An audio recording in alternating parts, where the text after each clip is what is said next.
Hello students, इस video में हम फिजिक्स 11th क्लास के थर्ड चैप्टर का एक मोस्ट आईएमपी क्वेश्चन करेंगे जिसका नाम है गति के समीकरण।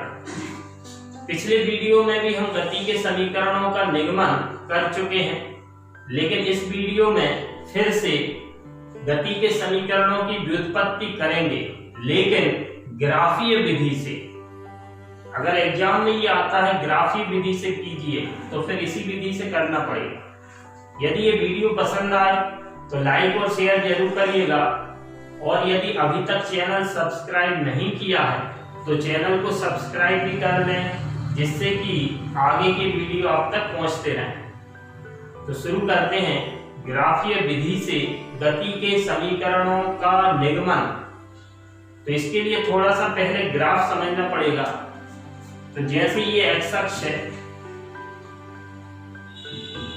और ये वाई अक्ष है,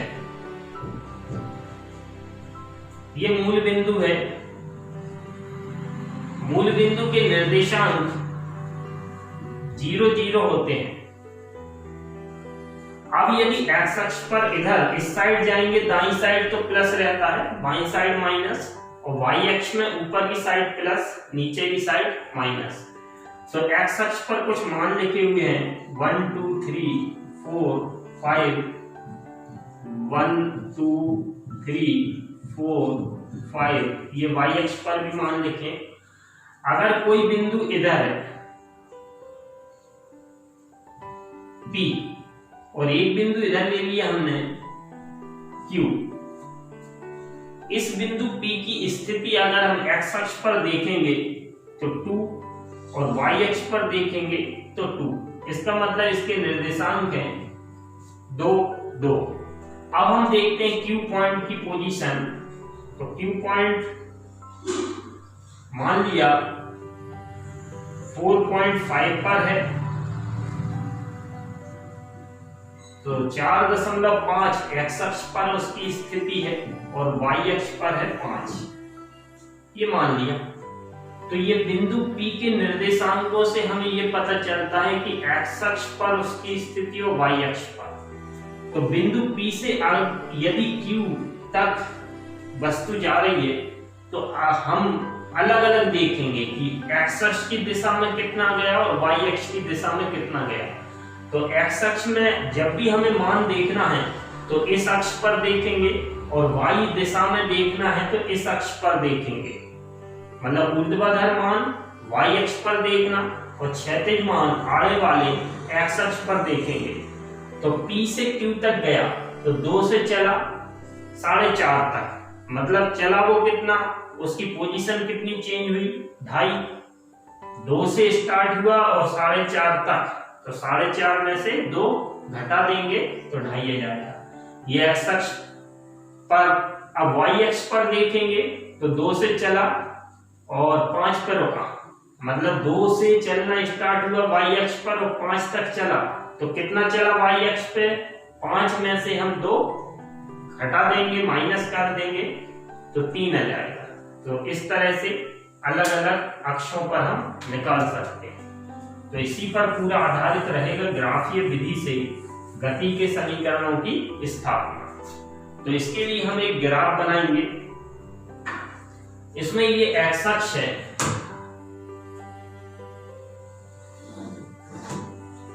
और ये हमने वाई अक्ष ले ली है। ये मूल बिंदु है जिसके निर्देशांक 0 0 रहेंगे। इस मूल बिंदु का नाम दे दिया हमने O। ये एक्स अक्ष पर हम समय ले रहे हैं, तो समय T, जैसे जैसे हम दाईं ओर जाएंगे समय का मान बढ़ता जाएगा, तो इस अक्ष को हम समय अक्ष भी बोलेंगे। इस वाई अक्ष पर हम वेग दर्शा रहे हैं, तो वेग v। तो ये एरो लगा दिया ऊपर की साइड, इसका मतलब ऊपर की तरफ जाने पर वेग का मान बढ़ता जाएगा। तो इस रेखा को हम वेग अक्ष कहेंगे। ये हो गई समय अक्ष, ये हो गई वेग अक्ष। इसका मतलब ये है, ये जो ग्राफ खींचा जा रहा है वो वेग और समय के बीच खींचा जा रहा है, तो इसलिए इसको हम बोलते हैं वीटी ग्राफ। वीटी ग्राफ वेग और समय, वेलोसिटी और टाइम, इन दोनों के बीच में जो ग्राफ खींच रहा है इसका नाम है वीटी ग्राफ या वेग समय ग्राफ। अब हम ये देखते हैं, मान लिया जीरो टाइम पर, मतलब स्टार्टिंग में वस्तु की कुछ स्पीड थी ऑलरेडी, जैसे उधर से कोई कार आ रही है, हमने हमारे पास तक आई, तब उसकी स्पीड थी और फिर उसने और बढ़ा दी तो आगे चल के और बढ़ गई, तो इधर भी उसकी स्पीड है और आगे और बढ़ गई। तो इसी प्रकार से जीरो समय पर मान लिया उसका वेग इतना था, इस पोजीशन पर था, और टी समय बाद उसका वेग बढ़ गया, ज्यादा हो गया, तो हम इधर प्रारंभिक वेग लेंगे और उसका वेग बढ़ता जा रहा है और समय तो लगातार बढ़ता ही जाएगा, तो इसलिए ये ग्राफ ऊपर की साइड बढ़ेगा। तो ये है ग्राफ, इस लाइन को बोलेंगे हम वेग समय ग्राफ, क्योंकि यही ग्राफ है, इसी से हम वस्तु की पोजीशन बता पाएंगे। तो प्रारंभिक वेग मतलब जीरो टाइम पर उसका वेग हमने मान लिया u है, और इधर से इधर तक ये जो टाइम है, ये t टाइम पर उसका वेग बढ़ता गया था और इधर तक हो गया, तो ये t समय पर वस्तु का वेग मान लिया v है। ये हमारा ग्राफ ऊपर जा रहा है, इसका मतलब वेग का मान लगातार बढ़ रहा है, और हमारा ग्राफ दाईं ओर भी खिसक रहा है, इसका मतलब समय भी लगातार बढ़ रहा है, तो दोनों चीजें बढ़ रही हैं इसमें। तो जीरो समय पर वेग है u और t समय पर वस्तु का वेग है v। इस पॉइंट का नेम हमने मान लिया नाम a और इस पॉइंट का नाम मान लिया b, और इस पॉइंट का नाम मान लिया हमने d, और c इधर बीच में हम लेंगे, एक क्षैतिज रेखा बनाएंगे, तो इस पॉइंट का नाम दे दिया c। अब ये जो वेग समय ग्राफ है, ये समय अक्ष है, तो ये कोण इधर बना दें या इसको पीछे बढ़ा के इधर बना दें, बराबर बनेंगे। तो ये इसकी जो ढलान है, मतलब कितने कोण से झुका हुआ है, वो समय अक्ष के साथ वेग समय ग्राफ कितने कोण से झुका हुआ है, थीटा कोण से, ये हमने मान लिया। तो इस वस्तु के वेग में वृद्धि हुई है, मतलब त्वरण उत्पन्न हुआ है, तो वो त्वरण हम मान लेंगे a। तो ये हमारा ग्राफ है। थ्योरी इसमें एक बार लिखेंगे, माना कि कोई वस्तु एक समान त्वरण a से गतिमान है, t बराबर जीरो समय पर वस्तु का वेग u है, तथा t समय बाद वस्तु का वेग v हो जाता है, और t समय में वस्तु द्वारा चली गई दूरी s है। ये थ्योरी जो हमने पिछले वीडियो में गति के समीकरण निकाले थे, वही थ्योरी लिख सकते हैं। अब हम करते हैं गति के पहले समीकरण की स्थापना। तो गति के प्रथम समीकरण की स्थापना करेंगे, तो इसके लिए केवल हमें एक सूत्र याद रखना है, त्वरण बराबर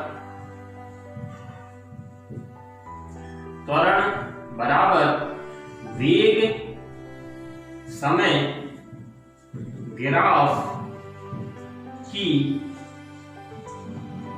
समय अक्ष पर ढाल। ये अकेला याद रखना है, इसका एक सेपरेट क्वेश्चन है, उसमें सिद्ध करके बताया है कि त्वरण का मान वेग समय ग्राफ की समय अक्ष पर ढाल के बराबर होता है। तो ये अगले वीडियो में या आगे चल के बनाएंगे। तो अभी तो याद रखना है त्वरण बराबर वेग समय ग्राफ की समय अक्ष पर ढाल। ढाल को प्रवणता बोलते हैं और ढाल निकालने के लिए प्रवणता मीन्स tan थीटा। तो त्वरण मीन्स a और प्रवणता ढाल tan थीटा।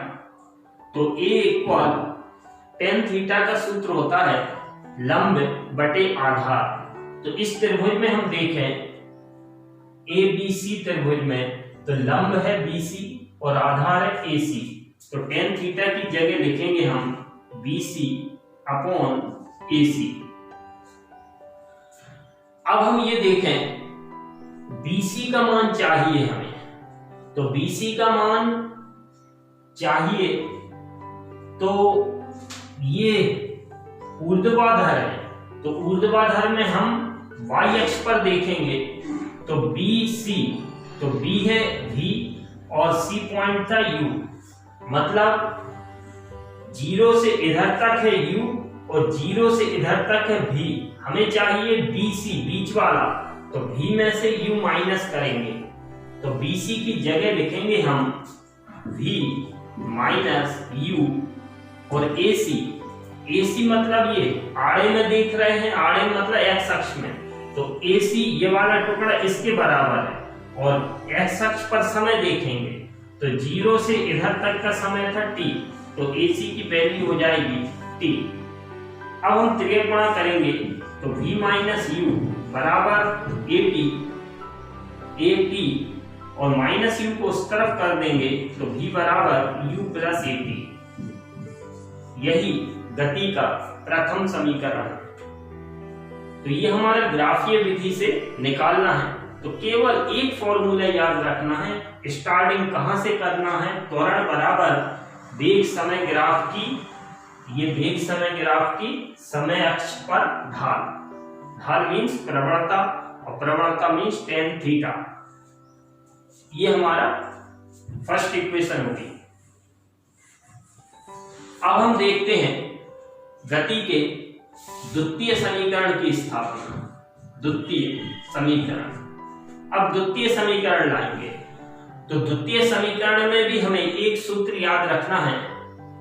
इस द्वितीय समीकरण को लाने के लिए हम एक सूत्र याद रखेंगे, विस्थापन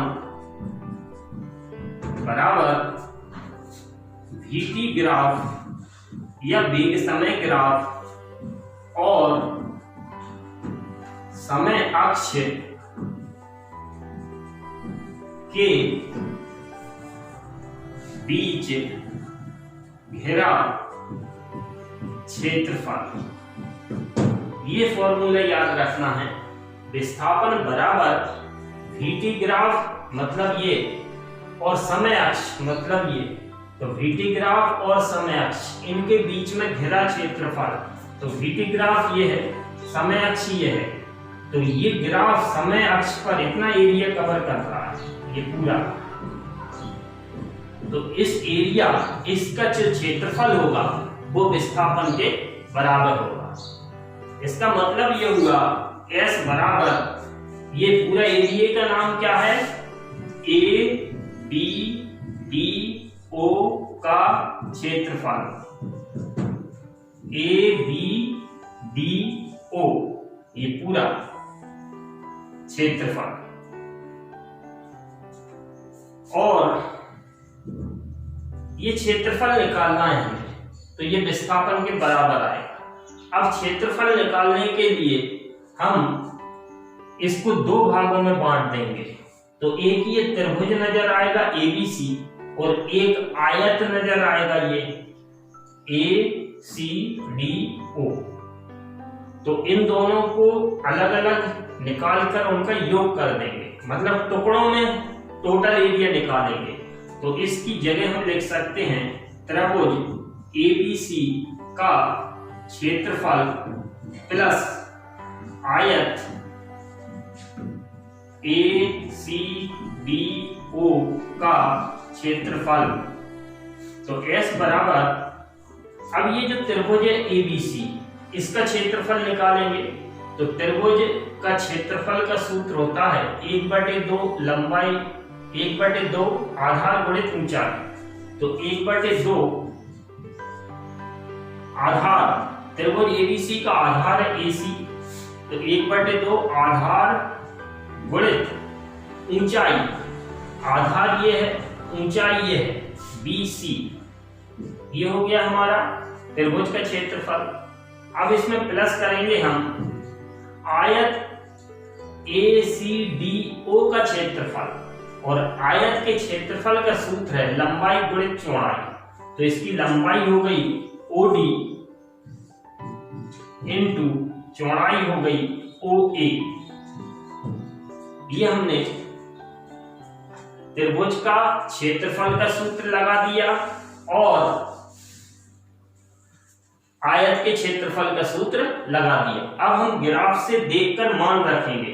तो S बराबर 1/2 AC, A से C तक, तो AC इतना, इसका मान होगा OD, OD मतलब T, तो ये हमारा T है AC का मान, और BC अभी हमने देखा था B से C तक निकालेंगे तो V में से U माइनस करेंगे, तो V माइनस U, तो BC की जगह हम रखेंगे V माइनस U प्लस ये त्रिभुज का क्षेत्रफल आ गया, प्लस आयत का OD, O से D तक T है, और O से A तक Y अक्ष पर वेग चलेगा, X अक्ष पर समय T चलेगा, तो O से A तक वेग है U, तो OD का मान है T इंटू OA का मान है U।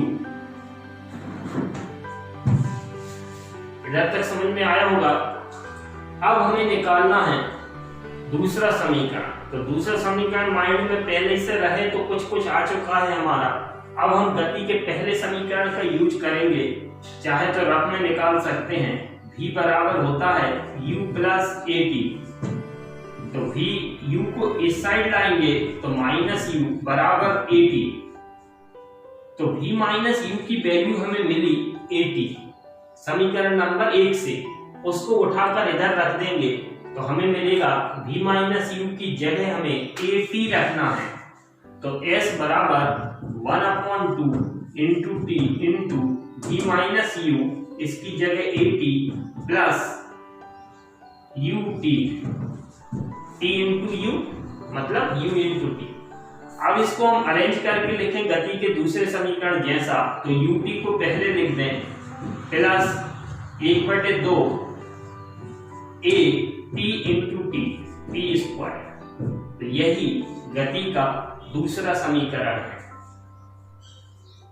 अब हम बात करेंगे गति के तीसरे समीकरण की। तो जो सूत्र हमने गति का दूसरा समीकरण सिद्ध करने के लिए लगाया था, वही सूत्र फिर से लगाना है। विस्थापन बराबर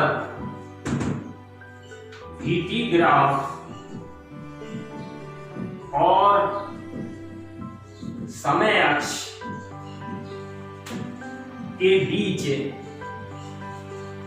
घिरा क्षेत्रफल, मतलब फिर से इसी क्षेत्रफल की बात कर रहे हैं। अब विस्थापन मीन्स S, इस क्षेत्रफल का नाम है समलंब चतुर्भुज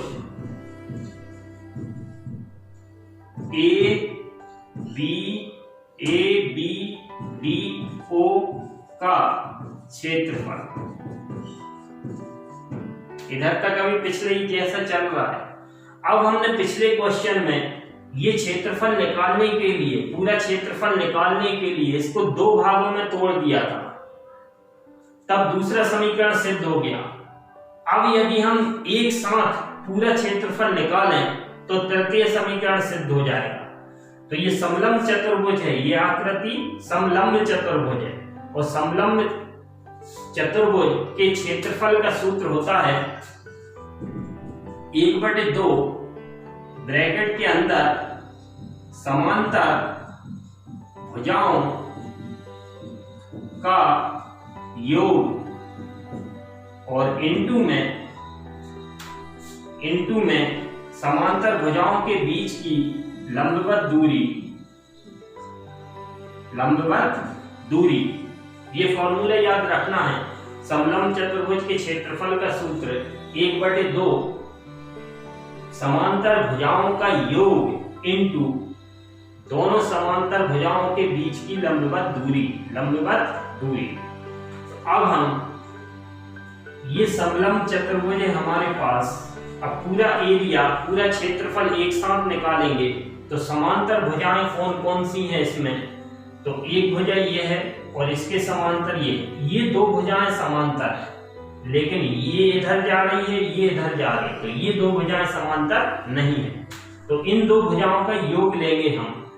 तो S बराबर 1/2 OA प्लस ये वाली भुजा OA है और ये भुजा है हमारी DB, D से B तक।